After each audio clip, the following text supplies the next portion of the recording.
better be sure you observe the 2-meter distance and always wash your hands frequently and thoroughly with soap and water. And of course, be healthy. Huwag na kayong kumain ng mga junk food. Palagi na lang yung tamang mga pagkain na magbibigay sa atin ng lakas, magiging malusog ang ating mga katawan.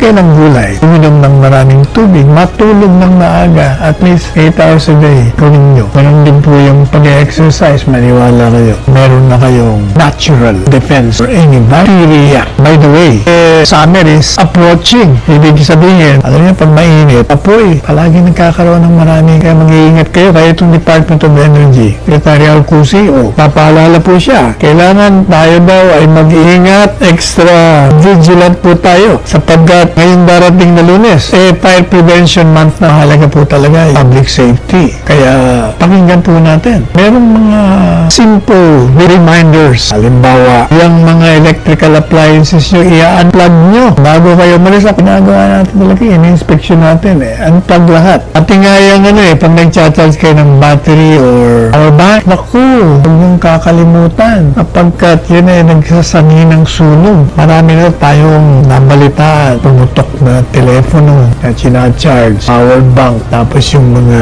appliances natin, nakakalimutan, yung mga electric fan, umiinit, tunog yan. Kaya yung mga electrical cords natin, mga sockets, kailangan saraduan nyo. Lalong-lalo na pag meron kayo mga bata sa loob ng bahay, yung mga edad na ako, yan, mahihiling magkalikot siya ng kung ano-ano. Nakakita ng butas yan, kinakalikot ng kanilang mga fingers. Kaya, mag-ingat po tayo. Usually kasi, mga sunog, nangyayari po yan sa mga residential areas. Kung saan, yung mga taong natira dyan, talagang sikip-sikip electrical appliances. Kaya nagkakaroon ng mga overloading of power lines, lalong-lalo sabay-sabay pa silang gumagamit noon. Patay. Talagang sasabog, sasusunog talaga. Bato ang kailangan sa Senado.